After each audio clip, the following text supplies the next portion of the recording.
India में education system क्या है, आज उसके बारे में थोड़ा डिटेल में बात करेंगे। तो हेलो एवरीवन, मेरा नाम है हरीश दयंडे और स्वागत है आप लोगों का हर्ष आर्ट क्रिएशन ड्राइंग और पेंटिंग क्लासेस से। Basically I am artist, art teacher, drawing से रिलेटेड काम है, सोशल मीडिया से रिलेटेड काम है। ये मेरे निश में बहुत ज़्यादा नहीं आता है, बट बहुत सारे स्टूडेंट्स हैं जो पूछते हैं, पेरेंट्स पूछते हैं कि एग्जैक्टली एजुकेशन सिस्टम को चूज कैसे करना चाहिए, इंडिया में क्या क्या बोर्ड्स अवेलेबल हैं और ये क्यों आपने और किस तरह से उसको डिसाइड करना है कि अपने बच्चों के लिए राइट एजुकेशन क्या है। तो सबसे पहले कल ही मुझे एक पेरेंट्स ने ये पूछा था, इसलिए मैंने आज इसका वीडियो बनाने का सोचा है। तो सबसे पहले ये समझते दोस्तों कि एग्जैक्टली एजुकेशन का मतलब क्या है आज के टाइम पर। आज के टाइम पर एजुकेशन का मतलब आपके पास बहुत सारी डिग्री हो, डिप्लोमा हो, वो नहीं है। आपके पास क्या स्किल सेट है जिससे आप खुश रह सकते हो, वो काम करने में आपको खुशी मिलती है, पहली बात। और दूसरी बात, वहाँ उसको मोनिटाइज करके आप उससे एक प्रॉपर अर्निंग भी कर सको जिससे आपके बेसिक नीड्स कंप्लीट हो।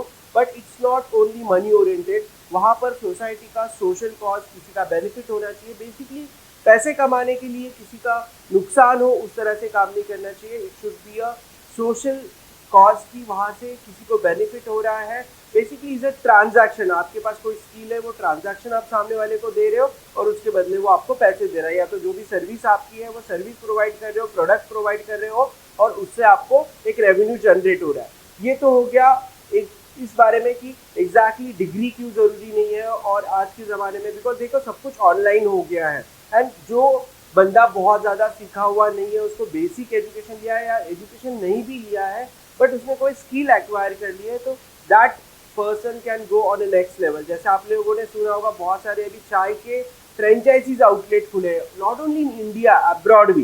तो चाय का एजुकेशन लेने के लिए उसमें कोई डिग्री तो नहीं चाहिए या तो डिप्लोमा नहीं चाहिए, उसके लिए आपको बेसिक स्किल चाहिए, how to cook the tea, right.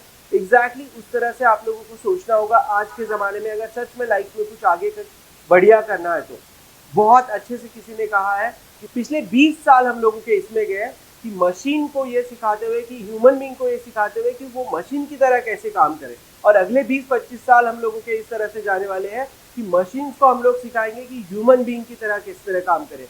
देखो टाइपराइटर आप लोगों को याद है, ठक ठक करके हम लोग बटन दबाते थे और वो प्रिंट होता था ऊपर सामने जाके, राइट। उसका जमाना मुंशी जी के जमाने में, जैसे अकाउंटिंग के लिए वो यूज होता था, बट कंप्यूटर जब आ गए तो टाइपराइटर पूरा आउटडेटेड हो गया, अभी तो पूरी तरह से बंद हो गया, राइट। और मुंशी जो काम करते थे, मतलब अकाउंटेंट जो काम करते थे, उसका रिप्लेसमेंट आ गया है, टैली सॉफ्टवेयर या डिफरेंट सॉफ्टवेयर ने उसका रिप्लेसमेंट ले लिया। और बहुत सारे कंपनी में आप देख सकते हो, जैसे कि ऑटोमोबाइल इंडस्ट्री है या बहुत सारे ऐसे मैन्युफैक्चरिंग यूनिट है, वहाँ पर जितने बहुत सारे लोग काम करते थे, तो मशीन्स वहाँ पर आ गए, रोबोट्स आ गए हैं और ये फ्यूचर में बढ़ते जा रहे हैं। हम लोग जो काम करते थे वो हमारी जगह जो है मशीन्स ने ऑलरेडी ले ली है, राइट। और फ्यूचर में ये बढ़ता जाएगा, कौन नहीं कह सकता कि अभी तो ये भी प्रूवन हो गया है कि बहुत सारे क्रिटिकल, इवन हार्ट का ऑपरेशन भी रोबोट्स कर सकते हैं। तो मतलब डॉक्टर जो काम करेंगे वो सारे आपका रोबोट्स कर देगा, जो ऑपरेशंस करने होंगे वो भी मशीन से होंगे। वो भी अभी तो बहुत सारे ऑलरेडी ऑपरेशंस के लिए डॉक्टर्स मशीनरी यूज कर ही रहे हैं, तो फ्यूचर में ये कम्प्लीटली 100% मशीन बेस्ड क्यों नहीं हो सकता। बहुत सारे ऑनलाइन मेडिकल स्टोर आ गए हैं जहाँ पर आप आपकी बीमारी क्या है वो डाल दो, आपको पूरा डिस्क्रिप्शन, मेडिकल कौन से लेने हैं, फूड कौन सा ऑर्गेनिक खाना है, ऑर्गेनिक बेस से अगर आपको ठीक होना है तो किस तरह से, कौन से फ्रूट्स आपको खाने चाहिए, कौन से टैबलेट्स लेने चाहिए, वो ऐप्स आप लोगों को बता देते हैं। बहुत सारे ऐसे वीडियो फॉर्मेट में डॉक्टर्स ने प्रिस्क्रिप्शन बना के रखे कि उनका आप जो ऐप है, आपके ऊपर आप पैसे डाल दो ऑनलाइन, वहाँ पर हॉस्पिटल में प्रैक्टिकल जाने की ज़रूरत नहीं है और उसी को आप वहाँ से ही सीख सकते हो। तो आप सोच सकते हो जो भी आप फ्यूचर में करना चाहते हो ये कम्प्लीटली टेक्नोलॉजी बेस्ड होने ही वाला है और ये 100% होने वाला है। जैसे अभी हम लोगों ने हमारे ड्राइंग क्लासेस जो है वो कम्प्लीटली ऑनलाइन प्लेटफॉर्म पे शिफ्ट कर दिए हैं, राइट। जैसे कि वीडियो फॉर्मेट में वेबसाइट के ऊपर मैंने पूरे वीडियोस बेसिक से लेके एडवांस पूरा ऑलरेडी डाल दिया है, तो वहां पर से आप इजीली सीख सकते हो। इस तरह से हर एक इंडस्ट्री, जो भी इंडस्ट्री आप देख रहे हो, even photography industry, video shooting industry, mobile में कैमरा इतने अच्छे से आ गए कि आजकल फोटोग्राफी, वीडियो शूटिंग भी मोबाइल से अच्छे से हो जाता है। छोटी सी लाइट खरीद लो, साउंड के लिए माइक खरीद लो, आप अच्छे से वीडियो बना सकते हो और बहुत अच्छे से काम कर सकते हो। मैं टॉपिक से हट नहीं रहा हूँ, मैं इस चीज़ को आपको रियलाइजेशन दे रहा हूँ कि टेक्नोलॉजी जो है वो आगे चल के बहुत ज़्यादा बढ़ने वाली है, तो आप लोगों को सबसे पहले ये सोचना पड़ेगा कि टेक्नोलॉजी को यूज आपके बच्चे कैसे करें और इसमें आगे चल के फ्यूचर में सर्वाइव कैसे करें। अगर आप आज ये सोच के कुछ काम करें कि मैं फ्यूचर में मेडिकल करूंगी, इंजीनियरिंग करूंगी या कुछ और ऐसा काम करूंगी जो कि मुझे उससे बेसिस पर जॉब मिलेगा, या कुछ और आप बिजनेस करोगे, तो आपको फिर से एक बार रिवाइज करके सोचना चाहिए कि अगर वो बिजनेस टेक्नोलॉजी बेस है, वहाँ पर रोबोट्स अगर आपकी जगह ले सकते हैं, या फ्यूचर में कोई टेक्नोलॉजी ऐसी है जो आपके आर्टिफिशियल इंटेलिजेंस आपने सुना ही होगा, राइट, तो वो अगर आपकी जगह ले सकता है, तो आपको दोबारा सोचना चाहिए कि फ्यूचर में आपका जो बच्चा है जो सीख रहा है वो रट्टा मार तोता और तो नहीं बन रहा है, या सच में वो कुछ वैल्यू ऐड कर रहा है, जैसे कि आर्ट हो गया, म्यूजिक हो गया, डांस हो गया, या पर्टिकुलर कोई सेलिंग स्किल हो गई, राइट, इस तरह के वो स्किल सीख रहा है, या फिर वो सिर्फ जो बुक में किताबी ज्ञान है उसको पढ़ रहा है, रट्टा मार रहा है, एग्जाम दे रहा है, टॉप कर रहा है और उसको डिग्रियां लगते जा रही है और आगे एजुकेशन बढ़ता जा रहा है खाली, और उसका एक्चुअली प्रैक्टिकली जब लाइफ में यूज करना होता है तब वो कुछ काम की नहीं आती है, राइट। तो ये सारी चीज़ों के बारे में आप लोगों ने डेफिनेटली सोचना चाहिए जब बच्चों का एडमिशन आप स्कूल में लेते हो कि एजुकेशन सिस्टम क्या है। बहुत बार ना हम लोग ये भी नहीं समझते, बहुत बार आप स्कूल में बच्चों को डाल देते हैं, स्कूल का नाम देख के, उसका रेपुटेशन देख के, उसका कितना बड़ा कैंपस है वो देख के, हम लोग ये भी नहीं समझते वो कौन सा बोर्ड है। तो उसी बोर्ड के बारे में हम लोग बात करेंगे। सबसे पहला बोर्ड आता है स्टेट बोर्ड। अभी स्टेट बोर्ड जो होता है, बेसिकली स्टेट गवर्नमेंट जो होती है, वो स्टेट गवर्नमेंट वो बोर्ड को ऑर्गेनाइज करती है। स्टेट के जो लैंग्वेजेस होते हैं उस लैंग्वेज में मोस्टली वो होता है बोर्ड। आजकल तो ऐसे हो गया स्टेट बोर्ड भी उन्होंने सेमी इंग्लिश ले लिया है। Basically English is a universal language, right, तो वो तो सारे बोर्ड में कॉमन रहेगी। जो भी बोर्ड लोगे, सीबीएसई लोगे, आईसीएसई लोगे, आईजीसीएसई लोगे, जो भी बोर्ड है, इंग्लिश लैंग्वेज कॉमन रहेगी, और वहाँ पर एक मदर लैंग्वेज मतलब उस स्टेट की सिटी का जो भी लैंग्वेज होता है वो एक बेसिक लैंग्वेज भी सिखाया जाता है। और बाकी आपके मैथ, ये सारे सब्जेक्ट तो होते ही है हर एक जगह पर। स्पोर्ट्स होता है, म्यूजिक होता है, डांस होता है, ड्रामा होता है, सारी चीजें होती है, बट उसमें सिखाने का जो तरीका होता है, उसमें एग्जाम कंडक्ट करने का जो तरीका होता है, वो हर एक बोर्ड का डिफरेंट होता है। सिखाने का तरीका होता है, देन सिलेबस उसके अंदर कितना कवर किया जाता है, उसका जो पैटर्न होता है वो डिफरेंट होता है। तो वो आप लोगों को स्टडी करना होगा।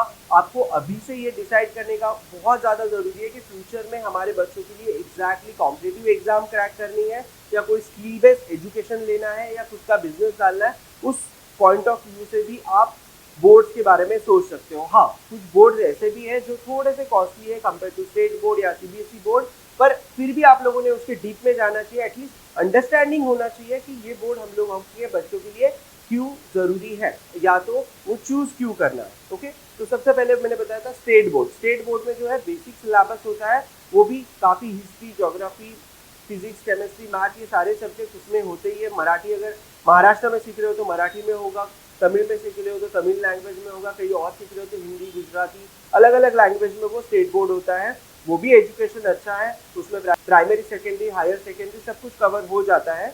नेक्स्ट एक जो आता है वो है CBSE, central board of secondary education, CBSE. Okay, तो सीबीएसई में जो है ये all over India syllabus same रहता है। इसके बुक्स जो होते हैं सीबीएसई के ये भी सेम होते हैं।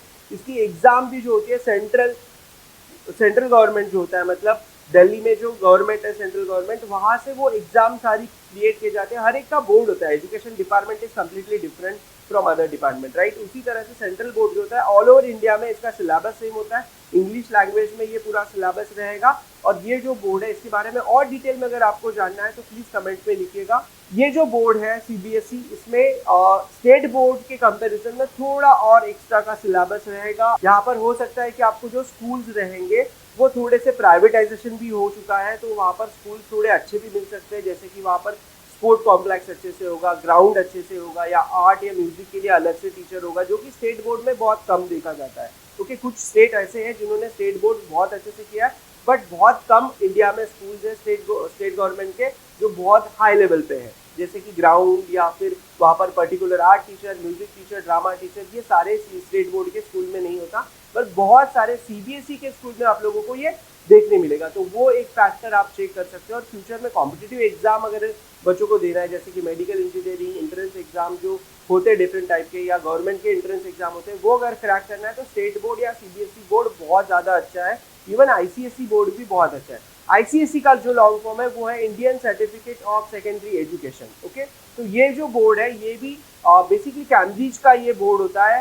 तो आईसीएसई का जो बोर्ड है ये भी इंडियन गवर्नमेंट भी इंडिया में भी ये एजुकेशन सिस्टम अवेलेबल है। इसमें जो होता है जो सीबीएसई का सिलेबस है उसको थोड़ा और वास्ट किया जाता है। मतलब बोला जाता है कि 6 स्टैंडर्ड में जो बच्चा सीबीएसई में पढ़ेगा वो आईसीएसई में 3rd या 4th स्टैंडर्ड में पढ़ेगा। इतना थोड़ा सा उसमें डिफरेंस होता है। मतलब सिलेबस ज़्यादा वास्ट होता है, बच्चों को ज़्यादा पढ़ाई करनी पड़ती है और वहाँ पर आप लोगों को डिफरेंट सब्जेक्ट, जो सब्जेक्ट है वो तो सेम रहेंगे बट थोड़ा वास्ट में रहेंगे। बाकी जो सीबीएसई के स्कूल है उसी तरह से आईसीएसई के स्कूल होते हैं। टेक्नोलॉजी में थोड़े से आगे हो सकते हैं आईसीएसई के school, but depend on city, metro city में कर रहे हो या कहीं कर रहे हो। मोस्टली आईसीएसई जो स्कूल होते हैं वो मेट्रो सिटी में होते हैं और ये जो स्कूल में होते हैं यहाँ पर आप 8th या 9th के बाद सब्जेक्ट चूज कर सकते हो, जो कि सीबीएसई या स्टेट गवर्नमेंट में बहुत कम बार ये ऑप्शन बच्चों को मिलता है कि मैथ्स छोड़ना है, मैथ्स में इंटरेस्ट नहीं है, फ्यूचर में इंजीनियरिंग नहीं करना है, मेडिकल ही करना है, तो वो बायो ले लेते हैं, मैथ्स छोड़ देते हैं, साइकोलॉजी उसकी जगह ले लेते हैं। तो ऐसे सीबीएसई में ऑप्शन बहुत कम मिलता है। बस आईसीएसई स्कूल में आप लोगों को ये ऑप्शन मिल जाता है। बट इसमें ड्राइंग सब्जेक्ट और बाकी जो सब्जेक्ट है जैसे आपकी हॉबी रिलेटेड है या तो टेक्नोसेवी है, ये कितने ज़्यादा डीप में उस स्कूल में सिखाया जाता है वो आपको पर्सनली जाके स्कूल विजिट करके चेक करना पड़ेगा। कि बहुत सारे आईसीएसई के स्कूल मैंने देखे वहाँ पर 5th स्टैंडर्ड के बाद ड्राइंग का सब्जेक्ट है ही नहीं। मतलब बच्चे लेना भी चाहे तो 5th के बाद वो लोगों के पास ऑप्शन ही नहीं है। उनका जो टाइम टेबल है उसके अंदर ड्राइंग के सब्जेक्ट ही नहीं आता है। बहुत सारे सीबीएसई स्कूल में तो ड्राइंग का सब्जेक्ट मंथ में एक बार होता है। तो आप लोगों को वो भी चेक करना पड़ेगा कि वहाँ पर ड्राइंग या म्यूजिक, डांस, इस तरह के या तो स्पोर्ट्स, इसको भी इक्वली इम्पोर्टेंस दिया जाता है। सिलेबस जो आपका बेसिक स्टडी है उसके लेवल पे दिया जाता है या सिर्फ स्टडी करवाई जाती है। तो ये सारी चीज़ें आप लोगों को चेक करना चाहिए जब स्कूल में एडमिशन लेते हैं। इसके बाद बोर्ड आता है आईजीसीएसई। इसका जो लॉन्ग फॉर्म है वो international general certificate of secondary education.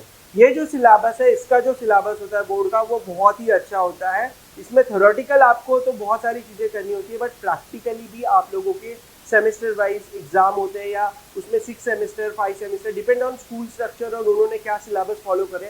देखिए एजुकेशन में जो होता है syllabus, as I told you before also, कि सब सेम ही रहेगा, ओके, बट उसको सिखाने का तरीका, एग्जाम कंडक्ट करने का जो तरीका होगा वो थोड़ा सा पैटर्न चेंज हो जाता है। मतलब आपको वहाँ पर क्रिटिकल थिंकिंग, एनालिटिकल थिंकिंग, ये सारी चीज़ें सिखाई जाती है। तो आईजीसीएसई बोर्ड जो है उसके बारे में भी आप थोड़ा सा डिटेल में पढ़ लीजिए। गूगल पे ये सारे बोर्ड्स की इन्फॉर्मेशन बहुत अच्छे से दिया हुआ है, बट फिर भी मैं आप लोगों को बता रहा हूँ एटलीस्ट टाइप्स कितने होते हैं। तो आईजीसीएसई जो बोर्ड है वो भी बहुत अच्छा है। अगर आप फ्यूचर में इंटरनेशनल लेवल पे कुछ करना चाहते हो, इंडिया से बाहर कुछ जाना चाहते हो, तो आईबी और आईजीसीएसई और आईसीई, ये तीन जो बोर्ड्स होते हैं, ये जो 3 बोर्ड्स है ये बहुत अच्छे हैं बच्चों के एजुकेशन सिस्टम के लिए। बिकॉज बाहर का जो एजुकेशन सिस्टम है वो थोड़ा सा डिफरेंट है compare to Indian education system. वहाँ पर एंट्रेंस एग्जाम जो होती है आपका स्किल बेस, आपका नॉलेज बेस लिया जाता है, आप कितना अच्छे से रट्टा मार रहे हो उसके ऊपर आप लोगों के एंट्रेंस एग्जाम नहीं होते। वहाँ पर एडमिशन प्रोसेस जो होती है वो पोर्टफोलियो बेस्ड मोस्टली होती है।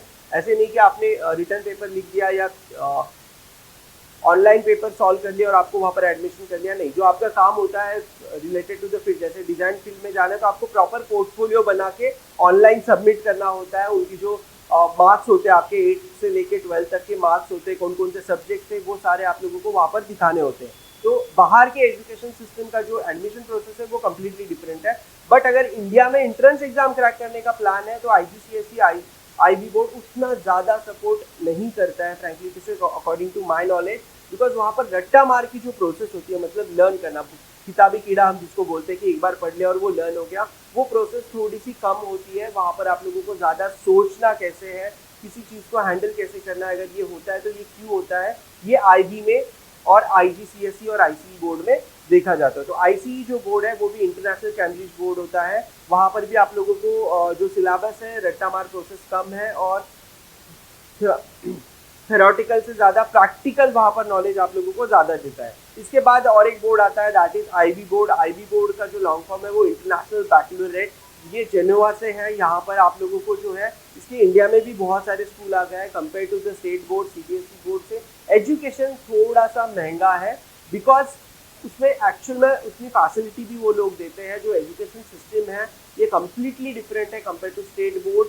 सिलेबस जो मेन जो सिखाने का है वो तो सेम रहेगा, बट उसका जो सिखाने का टाइप है, एग्जाम कंडक्ट करने का टाइप है, वो कम्प्लीटली डिफरेंट होता है। वहाँ पर बच्चों को इंडिपेंडेंट बनाया जाता है कि किस तरह से बच्चों ने खुद होके सवाल पूछने चाहिए। That's basically inquiry based learning. वहाँ पर बच्चों की जो इंक्वायरीज होती है उसमें वो क्यूरियोसिटी होती है वो जनरेट की जाती है और उसके बेसिस पे उनको इंक्वायरी जनरेट की जाती है और उसके बेसिस पे उनको आगे का बताया जाता है और उसके बेसिस पे उनको एक स्टेप आगे लेके जाते हैं। तो डिपेंड ऑन चाइल्ड की उसका एजुकेशन जो है वो किस तरह से मैटर करता है। तो ये जो मैंने सारे बोर्ड बताए हैं इसका और भी अगर आप डीप में जाके गूगल पे स्टडी करोगे तो आपके लिए और आसान हो जाएगा ये डिसाइड करना कि एग्जैक्टली हमारे बच्चों को, मेरे बच्चों को किस आपको बोर्ड में डालना है। ओके, सो होप सो ये वीडियो आपको बहुत अच्छा लगा होगा। Thank you so much everyone for watching this video.